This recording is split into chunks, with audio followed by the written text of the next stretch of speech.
E o que significa na prática a ausência desse líder? O que isso pode mudar globalmente, geopoliticamente, até inclusive esse apoio, né, a esses grupos Hezbollah, Hamas?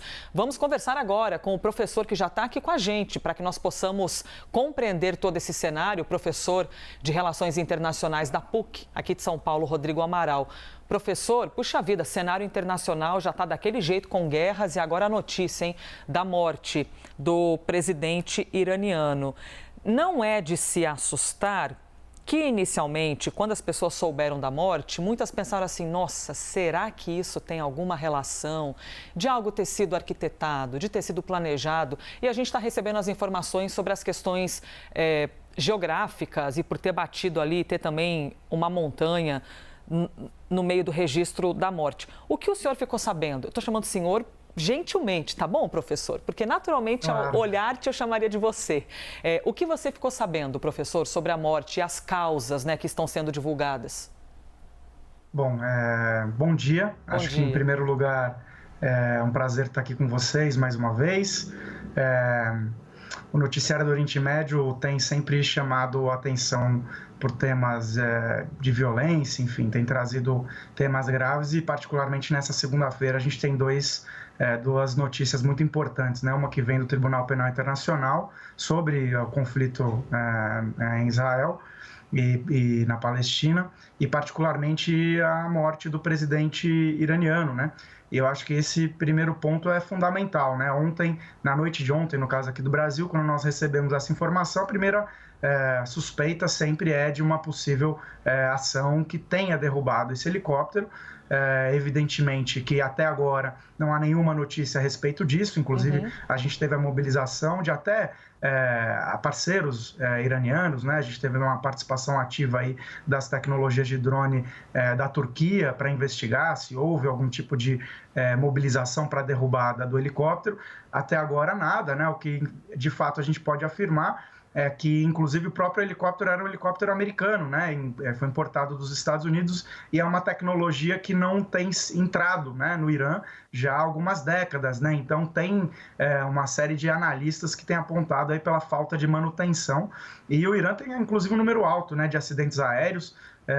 Tiveram algo em torno de 2.000 acidentes aéreos que envolveram helicópteros aí nos últimos tempos, então não é um grande absurdo, mas evidentemente que a gente vai ver, inclusive, a continuidade das investigações, mas o governo iraniano nesse momento nem tem falado muito sobre isso, apenas lamentado de fato a morte de uma figura de liderança política, né, que atualmente estava nesse cargo de presidência, que é bastante alinhado, né, com a perspectiva mais conservadora, né, do país no que se refere à sua estrutura islâmico-política, né? O Raisi era muito próximo do Khamenei, foi pupilo também do Khomeini, né? Acho que é importante mencionar que é o ex-ayatollah, o ex-líder supremo, responsável por assumir, né, essa figura de liderança logo após a Revolução iraniana em 1979. Então, o Raisi representava uma continuidade, né, e muito bem mencionado já por vocês aqui na CNN,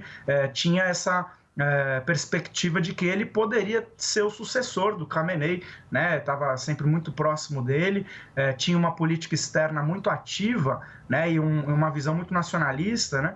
Diga-se de passagem, do Irã, tendo uma perspectiva de ascensão, né? Dessa visão do Irã como uma potência regional contra-hegemônica, né? Como uma potência que, inclusive, nos últimos anos, né, cresceu economicamente, cresceu em termos de representatividade política, né? Não é à toa que o Irã é visto por uma parte do Ocidente importante como um ator inimigo, né? Que se coloca contra Israel historicamente, mas que consegue fazer frente, né? A potência militar que Israel é, né? Então, evidentemente que isso mobiliza aí atenções, né, de quais serão os próximos passos, né? Vamos lá. Maravilhoso ouvir-te, professor, sobre esses assuntos, porque a gente vai compreendendo, então, todo esse cenário internacional, a importância do líder e o quanto isso abala, né? Toda essa conexão do Irã com outros mundos, mundos que eu digo culturalmente, né? Tão diferentes dos iranianos. Américo Martins é quem também está aqui para fazer-te uma pergunta. Muito obrigado, Elisa. Professor, muito obrigado pelo seu tempo. Um grande prazer estar aqui participando dessa entrevista com o senhor.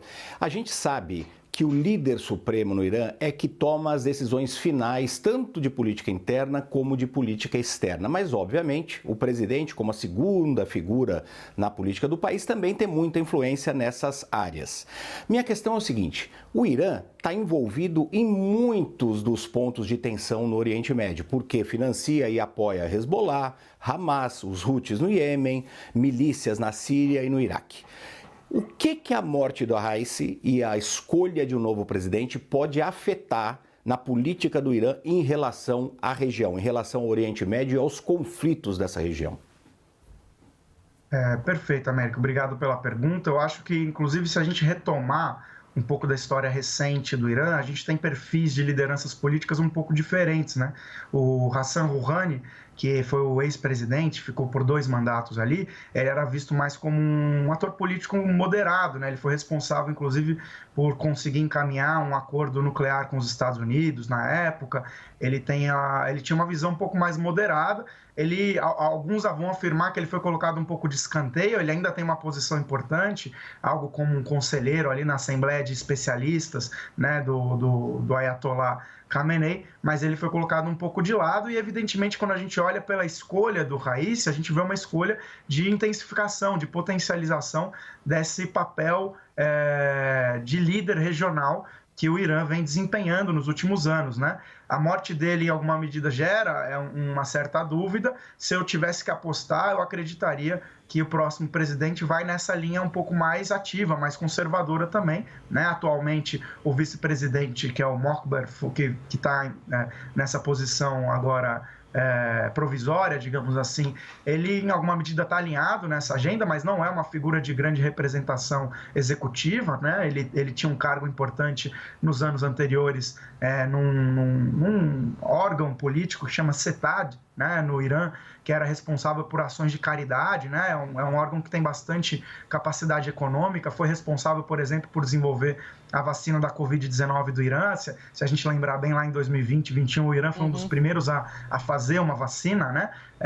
Acusada no Ocidente de ser uma vacina controversa, mas enfim, fato é que fez uma vacina e o Mokhber estava à frente desse projeto e foi escolhido pessoalmente pelo Raisi para ser o vice-presidente. Alguns apostam que talvez pode ser ele o próximo presidente, outros falam que não, que ele não tem tanta poder assim de presença, né? Digamos assim, a liderança tem que ser alguém com muito poder de presença, mas fato é que esses próximos 50 dias vão ser decisivos, né? Para nós observarmos e eu aposto nisso, uma possível continuidade numa agenda de política externa iraniana muito intensa, né? Que de fato já nas últimas décadas têm sido cada vez mais próximos de atores políticos parelhos, né, ali no Oriente Médio. Acho que vale mencionar, inclusive, a própria morte do Qasem Soleimani, que era uma grande liderança militar iraniana lá em 2020.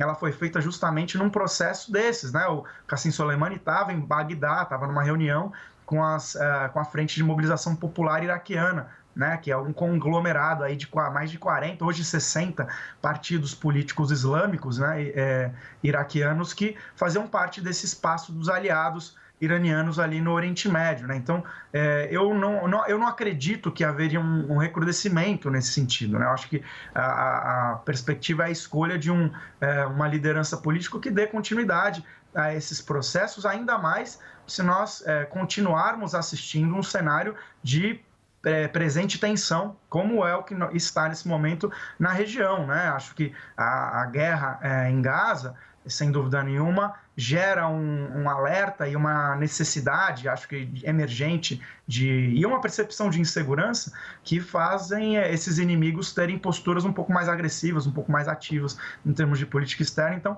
a perspectiva é de continuidade. Professor, olha, apesar de eu ter de seguir adiante aqui no jornal, eu quero aproveitar para fazer-te uma pergunta. A morte de um presidente do Irã pode afetar o ritmo, então, do conflito em Gaza? A gente pode ver, então, não sei, uma mudança na comunicação do Irã com o Hamas, com o Hezbollah. O senhor observa que pode ter alguma mudança do tipo ou não é capaz de afetar?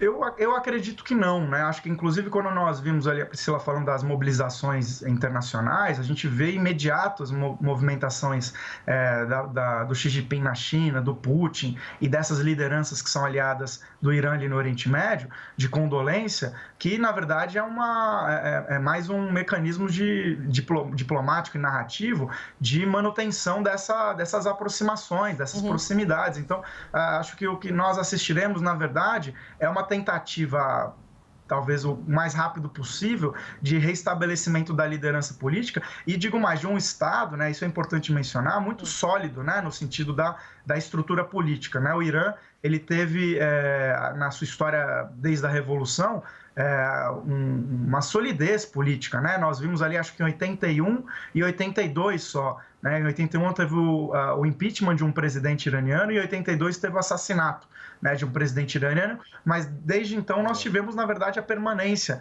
né, desse sistema político. Então, é muito mais possível que a gente observe, na verdade, uma decisão rápida, uma tentativa de falar, olha, é uma perda lamentável, mas a gente vai tocar o barco da forma como estamos, né? Vai tentar ter essa narrativa de permanência e solidez, né?